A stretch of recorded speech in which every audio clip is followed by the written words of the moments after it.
Was there a third? I don't know. I don't remember. No, but you on the this is something that's pretty cool. On Who Wants to Be a Millionaire, you won the whole damn thing for a charity. No, I didn't. Well, you did, but I won you could win $1 million. I won $500,000. I watched that again today too. On YouTube. And, in Who Wants to Be a Millionaire, you get asked questions, you can phone a friend, it's very high stakes, a lot of tension. You got up to the last question. You'd already won $500,000 for your charity. Yeah. You had the opportunity to answer one more question to get $1 million. And Reed just kind of talked you out of it, didn't he? Yes. Well, it was a huge misunderstanding that happened. And you ended up really having the right answer. I had the right answer. Yeah. It was a big misunderstanding that happened during the show. As I was going, I actually knew every answer to every question. And as I was going on, every time I'd go to say an answer, he'd go, "Hold on now," And I thought I saw something in his eyes, and I go, "What? Okay, I'll use my phone a friend or something." And then you were sure you were right. Yeah, I was pretty sure. And then the phone a friend would say that's the same answer, and I go, I wasted a lifeline.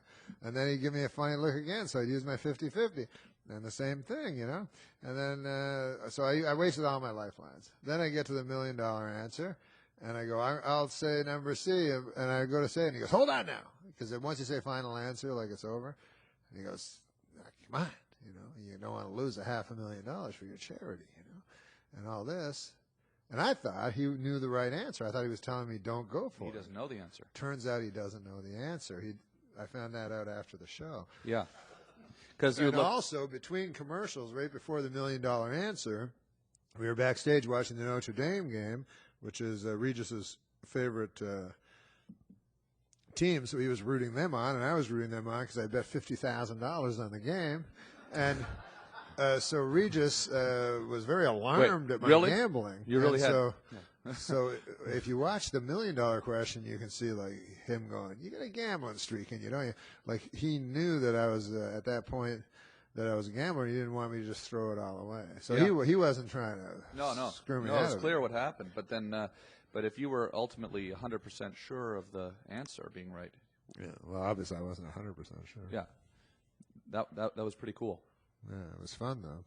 And an interesting thing is, I sent $500,000 to Paul Newman and the Hole in the Wall gang, which was my charity. You were playing for Paul Newman? He doesn't need money.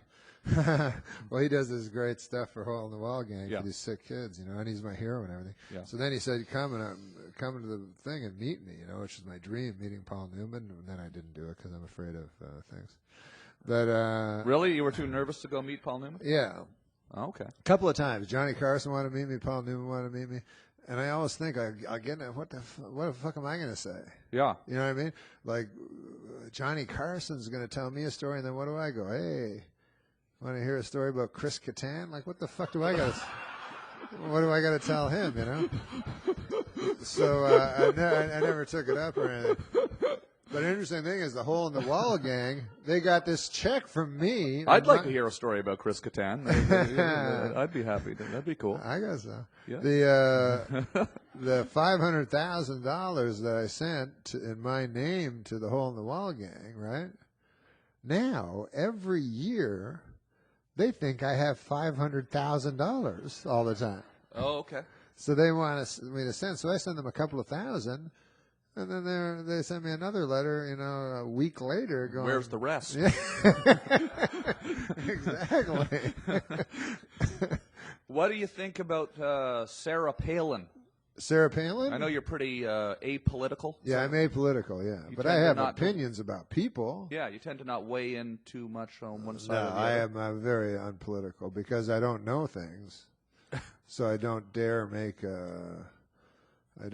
have an opinion on things I don't know. But you've made some pretty wild political statements over the years. Well, maybe just for laughs. But Sarah Palin, though, I think is a moron. Yeah.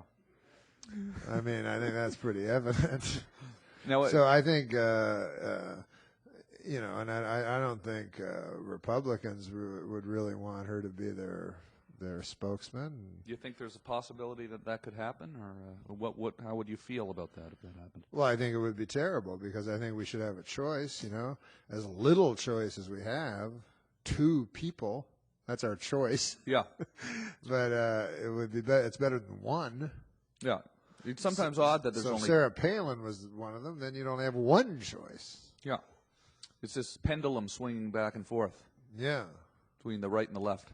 Why don't they have 4 parties? Yeah, like Canada. Yeah. They need a new Democratic Party and a Bloc Québécois. That'd be cool if the Bloc Québécois got a party going down here in the States. The Reform. The Reform Party. So yeah. now, what do you think about the fact that O.J. Simpson ended up in prison after all? Because I think it's terrible. Used to. I think it's awful. I think that you shouldn't go to prison for your life for stealing something that was originally yours in the first place.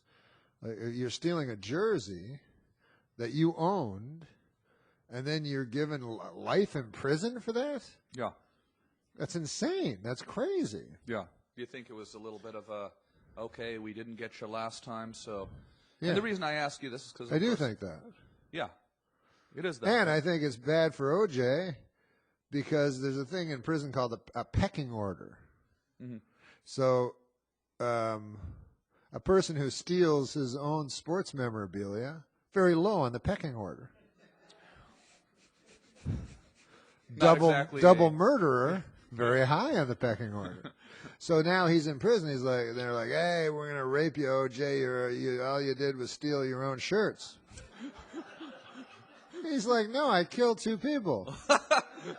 They're like, we saw the trial with phone quit for blah blah blah. What was the now? This is what I saw after the trial. This is how stupid jurors are. After the OJ trial, I see this big fat woman that was on there, because you tend to think of jurors as wise or something. I don't know why, but you tend to think of them as wise people, jurors. Right. But afterwards, they interviewed this one woman that was a juror, big fat woman. Doesn't have anything to do with anything. I guess. Her weight, but she was huge. Right. And so she was smart. She probably would have known to not eat so many cheeseburgers. Exactly. So this fat pig, no. So they're interviewing her, and they're asking her about the blood evidence because Darden talked about the blood evidence for 6 straight days. Yeah. He introduced all this blood evidence that showed that, it was 1 trillion to 1 that it wasn't OJ. So they say, well, say this woman, they say, what about the blood evidence? Yeah. So she goes, everybody got blood. She goes, if it don't fit, you must quit. Yep. She remembered the rhyme. Sure, the rhyming was what did it, I think. A guy was telling me that, do you know the lawyer Jerry Spence? Are you familiar with that lawyer? He's from Colorado, and he wears a cowboy hat. Cowboy hats all the time. Fringe. He wears fringe. Yeah. Yeah. So apparently in the closing arguments, you can say anything. Mm-hmm. You're not bound by anything. So I know this guy who worked at a law firm, and he said every time Jerry Spence would be the defense, he'd always get everybody off. And this is what he'd do. He'd say, no matter what the facts of the case were, he'd say, he'd talk about the case, and he'd go, that's it, ladies and gentlemen. Oh, before I go, I'd like to tell you a story. And then the prosecution would go, objection! And the judge would go, let him tell the fucking story. So then he'd tell the story, and this was the story. He would go, ladies and gentlemen of the jury, I'd like to tell you a story about a young boy, a precocious young boy, that went up to a very wise old man. And the boy held in his hand a bird. And he said to the wise old man, he said, you are the wisest man that I know. I have a bird in my hand, and I'm going to give you a puzzle. If you say A, you can say A or you can say B. If you say A, I will let the bird go, or I will crush the bird. If you say B, I will let the bird go, or I will crush the bird. "What do you say, old man? A or B?" And the old man thought about it. And the old man looked at the boy, and he said, "Son, the bird is in your hands. Ladies and gentlemen, the bird is in your hands." And he said, like 20 minutes later, they come back, "Innocent." Sort of like a multi-purpose closing comment. Yeah, it worked for everything. Works every time. Yeah. That's good. And so then The the woman formula. that drowned her 14 children should get off because of the bird story. Yeah. Was he involved with the Ramsey case too? John Yes, he was. Yeah. Yeah. Well, that sucks. Oh, Jerry Spence. All the best lawyers are now colorful characters. Yeah. It used to be they were like Clarence Darrow and stuff. Now they're just clowns. They all want to get reality shows now. Yeah, exactly. You like reality shows now? I don't. I haven't been watching much TV lately. Oh, you don't like them? I thought you liked them for some reason.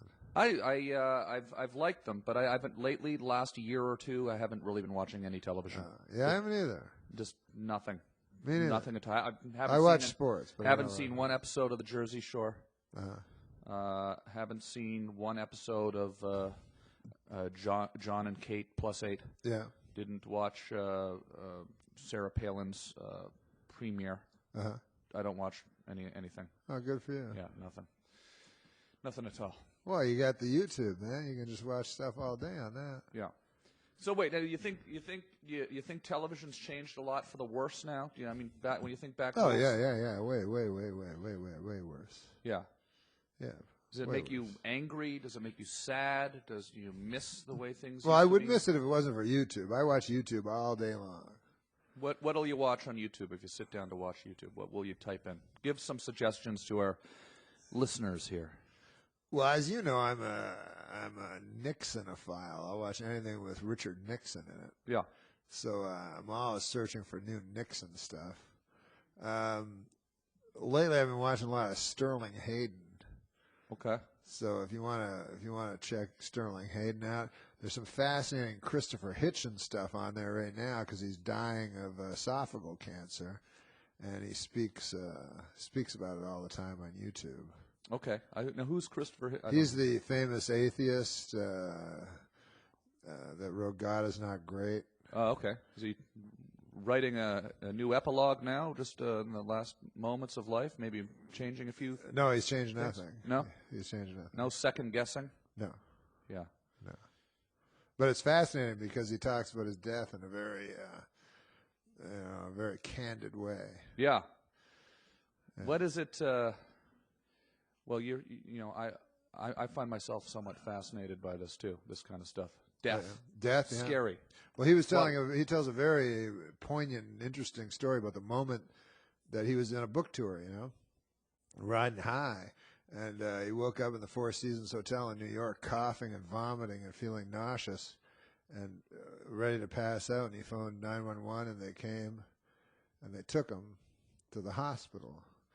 And he said later, he said the thing he feels the most in his life is that he will never return to that day before when he felt fantastic. Yeah.